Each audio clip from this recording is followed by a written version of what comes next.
I lived a lot of lives before I changed my name to Pink. I signed up for this life. I came into this world very resilient, very relentless, with a sick sense of humor and thick skin and a bleeding heart too.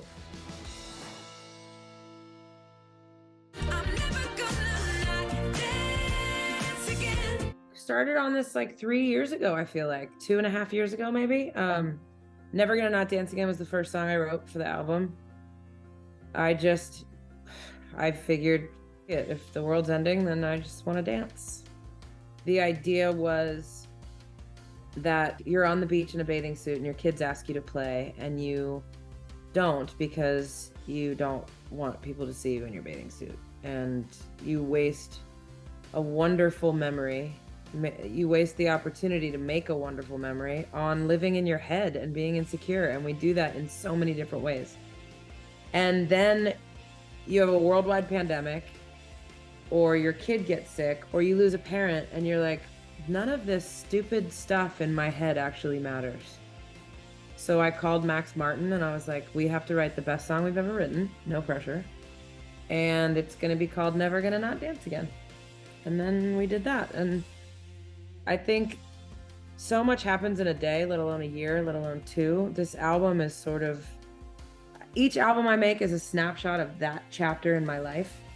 And this is wholly and completely where I'm at right now. I needed to be creative. I needed to sing. So I taught myself GarageBand, and which at 40 is a really big deal for someone that's as dumb as I am when it comes to technology. But I recorded Cover Me in Sunshine myself. I recorded All I Know So Far myself. I recorded Lost Cause myself. And that was a big deal for me because I always have to be in the room with somebody else. This was the first time that I was able to be alone, and it was wonderful. I think Lost Cause, that vocal was, I was able to do that vocal because I was by myself. And for me, usually I go on tour, I come home, I make a record. I go on a promo tour, I go on tour, I come home, I make a record. It's this cycle. So I'm sort of turning on and off the faucet. But being home this long, I've never been home this long. I can't wait to go on tour. I just am living my life. My dad died. A dear friend of mine died 8 months later. I'm still a mom. We still have to figure out school. I'm somebody's wife. I'm somebody's daughter, and I have friends I have to figure out relationships with, and so there's always. And then our country is the way it is, so there's always something to write about.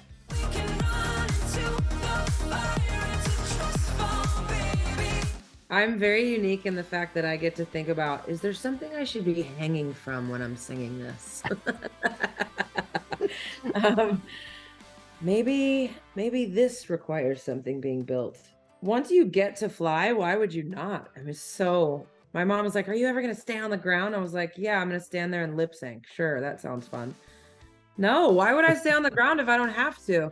I love our performances, and I don't necessarily craft a song thinking about that, but once it's there and it's down, I'm like, oh, that's going to be so much fun.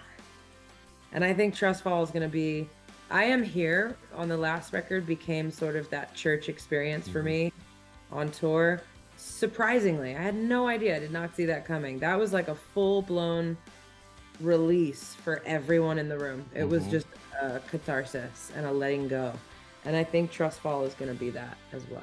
Buddy, you're an old man, poor man, pleading with your eyes, gonna make you some peace someday. You got mud on your face, big disgrace. Somebody better put you back into your place. What a weird deal that was.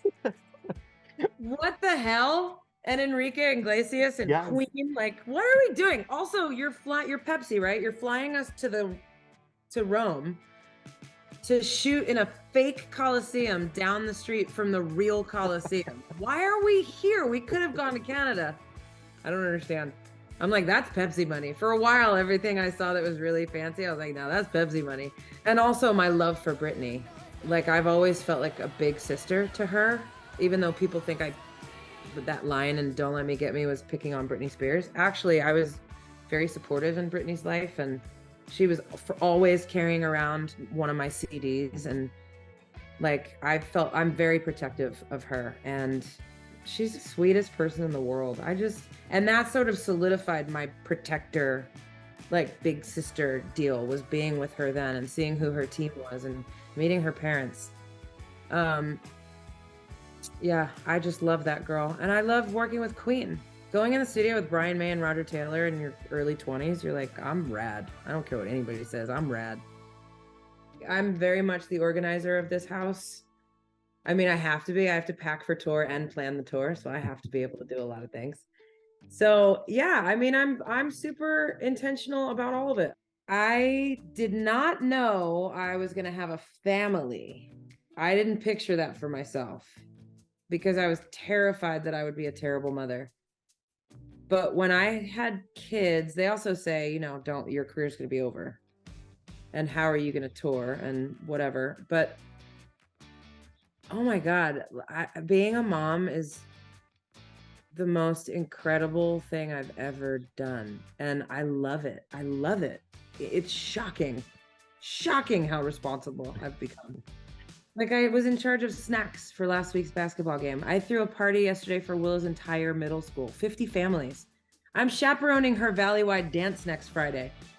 Who am I? I love it though. I love it. And I love that she lets me be a part of her life, and that I'm good at it. And we just enjoy each other, and we're goofy as and we roller skate in the house. And when you need to check on me is when they don't need me anymore. That's when things are going to go a little crazy.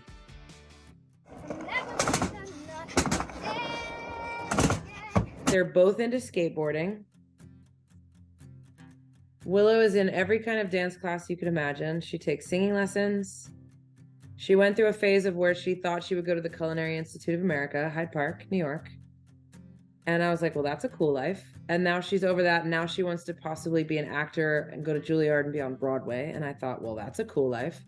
It all centers around New York. So I might be moving to New York. Jameson, I think he's going to be a DJ in Vegas and get arrested a lot. I'm not sure about that kid. We're on the fence with that one.